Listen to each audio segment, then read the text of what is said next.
Andrew Tate didn't lose this fight to Chase DeMoor. He lost it to something way more dangerous than Chase ever was.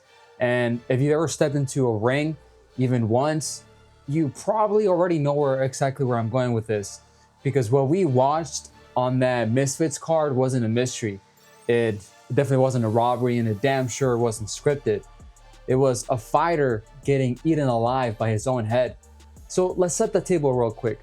Andrew Tate comes into this with a label that everybody keeps repeating: former kickboxer. And yeah, on paper, that should matter a lot.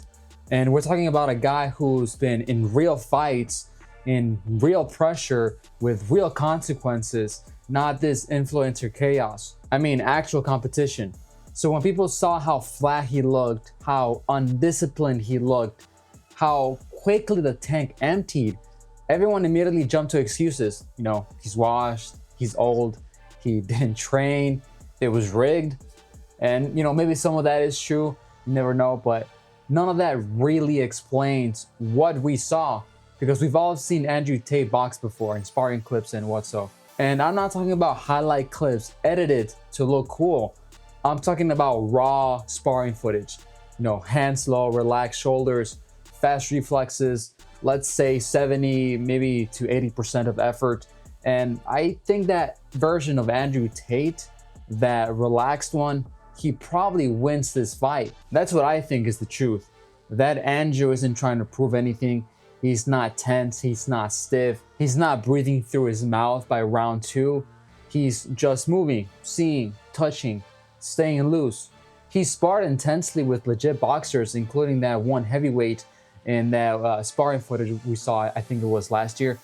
And for some reason, that guy never showed up on fight night. Instead, what we got was a guy fighting like who was scared to get hit. And if you've never fought, even amateurly, that might sound insane. But if you have fought in any capacity, you're likely nodding right now. Because fear doesn't always look like backing up, although, you know, he was at many points. But sometimes it looks like freezing. Sometimes it looks like abandoning everything you know, skills go out the window.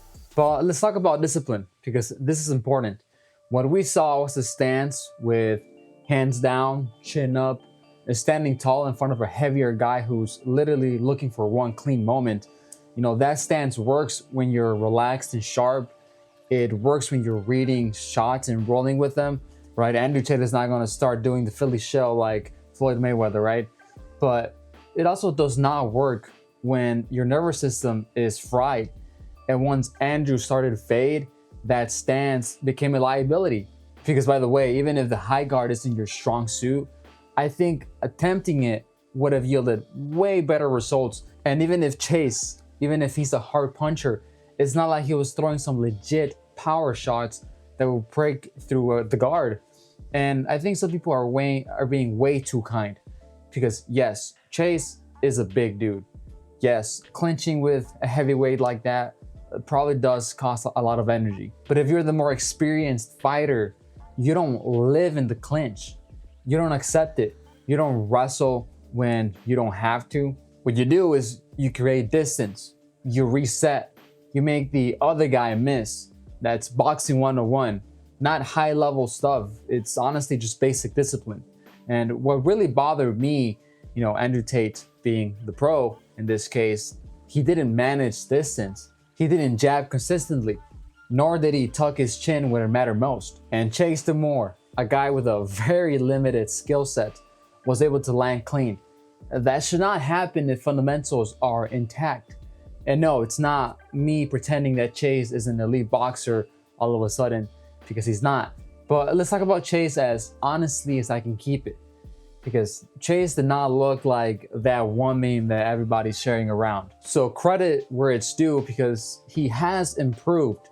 Maybe not a whole ton, right? But he did stay in the fight. He kept throwing when it mattered. He took advantage of what was in front of him. But skill-wise, he still overextends constantly, chin high, like he was trying to look behind Tate. His footwork is sloppy, but I guess he's a heavyweight, so I guess maybe cut on some slack on that one. Someone with good eyes and timing, honestly, they probably would have had a field day countering him. But the punches, a lot of arm punches, very little hip rotation, not nearly as much power as he could generate. And I think here's the problem though. Arm punches still hurt if your defense sucks. And Andrew's defense, once the energy was gone, sucked.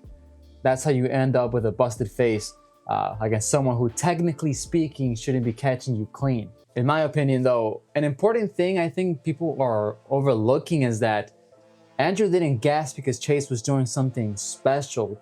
He gasped because of nervous energy. And this is something almost every fighter experiences early in their career, including myself in my first few amateur bouts.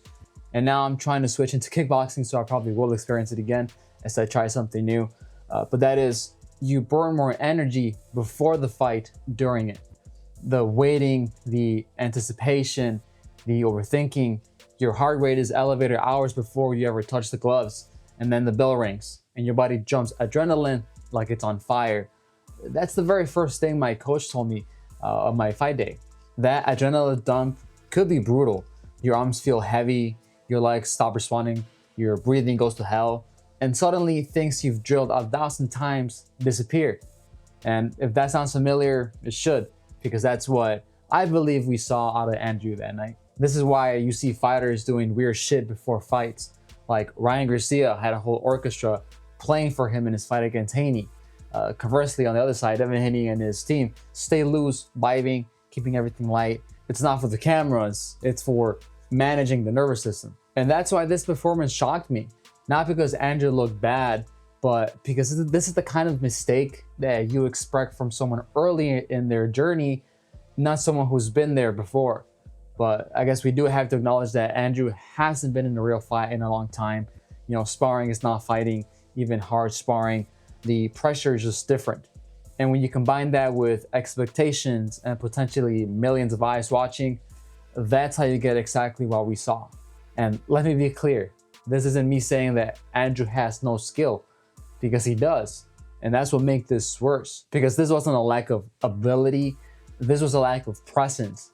He fought not to get hit instead of fighting to impose himself. I think it's fair to say that Tate presents himself as a very confident person with an ego.